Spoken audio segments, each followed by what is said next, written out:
and welcome to this week's episode of BlockBears.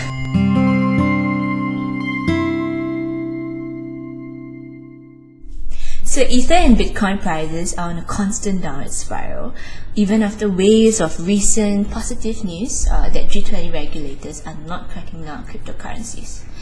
Wait a minute, does it mean that crypto markets are dead? Let's take a look at the current market conditions surrounding the climate.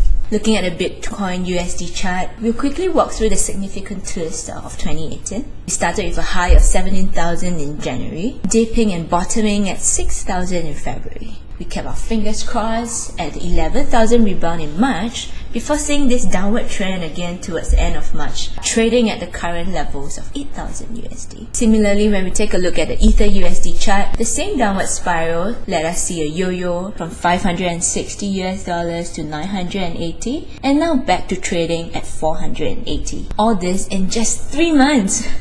Does anyone else feel like crypto times are abnormally long? Well, it seems like these downward price actions reflect a negative sentiment in the trading market. Let's take a closer look at some other statistics available. Are crypto markets still growing? Now, one interesting stat that we found is more money was raised from ICO from the first quarter of 2018 compared to the entire 2017 added together. How much more? About 1 billion USD. Now at this rate, despite the downward price trend, crypto markets are still growing with more and more ICO projects joining this space. But why is the price action on current downtrend even with significant industry growth? One reason could be this. You see, when ICOs raise funds, they raise their funds in cryptocurrencies, whether it's Ether typically or Bitcoin, which eventually needs to be liquidated into fiat currency to fund their business operations and meet deliverables on their roadmap. This causes sell pressure on the overall market where supply vastly outweighs demand. As more ICO projects come on, they raise more funds and thus liquidate more crypto holdings as well. If ICO projects sell their Ethers together, this could cause prices to drop drastically. Now, one good example is the recent liquidation of $400 million worth of BTC by Mt. Gox trustee, which caused BTC prices to dip quite significantly. Another reason on the current downtrend could be due to decreasing demand. But why decreasing demand though? Two words. Regulations uncertainty. Uncertainty causes instability and it hinders adoption in the market. We can see this in effect quite clearly from the aftermath of G20.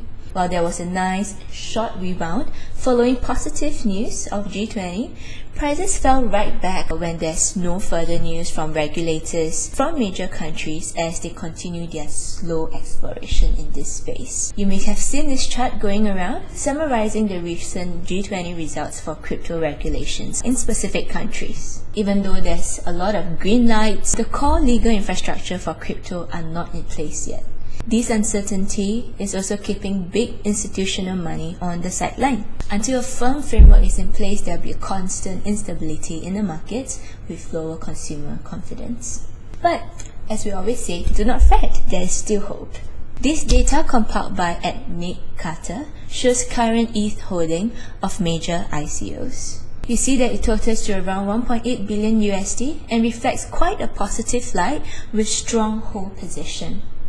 I mean, of course, it is important to note that is exposure to the overall market should the respective company decide to sell their ETH into the market altogether. But another cause of hope is that countries like South Korea, Russia, China, where trading is either currently restricted or deemed illegal, these countries are currently actively working behind the scenes to create a better framework for regulations to take place. We have included some articles in the link below if you're keen to find out more.